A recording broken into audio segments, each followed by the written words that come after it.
ចានៅក្នុងវីដេអូនេះអ្នកគ្រូនឹងបន្តកែលំហាត់លេខ3នៅក្នុងមេរៀនការបូកចំនួនទស្សភាគភាគ10ដោយមានត្រាទុក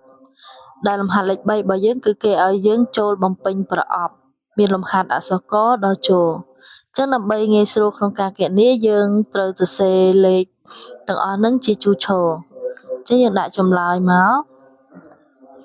3ចូលបំពេញប្រអប់អញ្ចឹងអ្នកគ្រូសរសេរជាលក្ខណៈជួរឈរដើម្បីងាយស្រួលបញ្យល់ពួកយើងអញ្ចឹងយើងមើលលំហាត់អក្សរក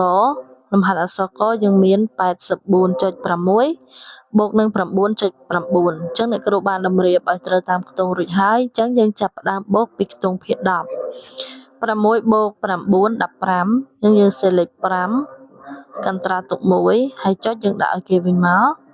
1បូក4 5 5និង9 14យើងសរសេរលេខ4ត្រាទុក1 1បូក8 9អញ្ចឹងយើងសរសេរលេខ9តទៀតលំហាត់អក្សរខ 50.9 បូកនឹង 8.8 អញ្ចឹងយើងបូកពីខ្ទង់ភាគ10មក9បូក8 17យើងសរសេរលេខ7ត្រាទុក1ហើយចុចយើងដាក់ឲ្យគេឲ្យហើយមក1បូក0 1 1និង8 9យើងសរសេរលេខ5 9 5អត់មានអីបូកយើងទម្លាក់ចុះតទៀតចូលលំហាត់អក្សរគួរយើងបូកពីខ្ទង់ភាគ10 6បូក9 15សរសេរលេខ5ត្រាទុក1 1និង0 1 1និង9 10 10យើងសរសេរលេខ0ត្រាទុក1ហើយយើងដាក់ចុចនេះឲ្យត្រូវខ្ទង់ឲ្យហើយមក1បូក0 1 1និង9 10សរសេរលេខ0ត្រាទុក1 1បូកនឹង2 3 3និង1 4តទៀតយើងចូលលំហាត់អក្សរខួរ5បូកនឹង8 13សរសេរលេខ3ត្រាទុក1យើងដាក់ចុចឲ្យហើយ1និង0 1 1និង0 1ដដែលអញ្ចឹងតទៀតចូលខ្ទង់10 4និង0ចាបូកមកឃើញ4 5និង1 6តទៀតយើងចូលលំហាត់អក្សរង222.7 បូក 111.7 អញ្ចឹងយើងបូកខ្ទង់ភាគ10មក7និង7 14សរសេរលេខ4ត្រាទុក1ដាក់ចុចឲ្យត្រូវខ្ទង់មក1បូក2 3 3និង1 4សរសេរលេខ4 2បូក1 3យើងសរសេរលេខ3 2បូក1 3អញ្ចឹងយើងសរសេរលេខ3តទៀតលំហាត់អក្សរច555.5 បូកនឹង 555.7 5បូកនឹង7 12សរសេរលេខ2ត្រាទុក1ហើយចុចនេះយើងដាក់ឲ្យត្រូវខ្ទង់មក1បូក5 6 6និង5 11សរសេរលេខ1ត្រាទុក1 1បូក5 6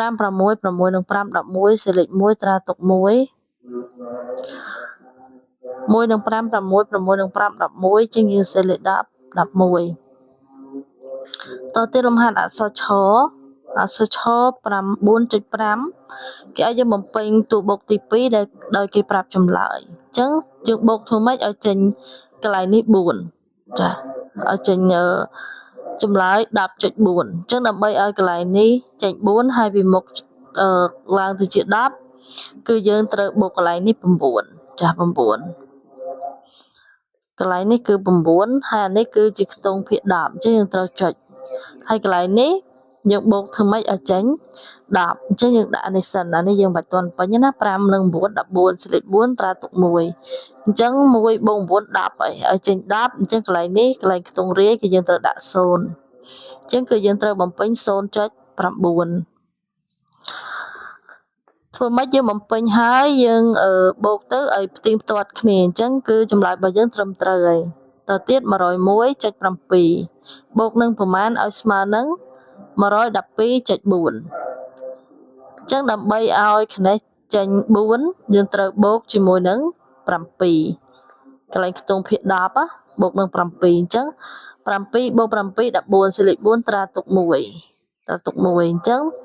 1បូក1 2អញ្ចឹងឥឡូវនេះយើងត្រូវដាក់0ដើម្បីឲ្យវាបូកមកចេញតែ2ដដែលបន្ទាប់មកអានេះ11អានេះត្រូវចេញ1អញ្ចឹងដើម្បីឲ្យចេញ1ហើយអានេះយើងមានតែ0អញ្ចឹងយើងត្រូវដាក់លេខ1អញ្ចឹង0បូក1គឺ1សេលេខ1អត់មានត្រាទុកទេ1នេះយើងទម្លាក់ចុះអញ្ចឹង នៅក្នុងប្រអប់នេះគឺយើងដាក់ 10.7 ហើយនេះ 0.9 យើងដាក់ហើយគឺយើងត្រូវបូកផ្ទៀងផ្ទាត់គ្នាទៅបើសិនជាបូកមកវាត្រូវអានឹងការដាក់ចម្លើយរបស់យើងក៏ត្រឹមត្រូវដែរចឹងតកតងទៅនឹងកំណែលេខ3ចានៅក្នុងមេរៀនការបូកចំនួនទស្សភាគភាគ10ដោយមានត្រាទុកចាក៏មានប៉ុណ្ណឹងចាសូមអរគុណច្រើននិងសូមជម្រាបលា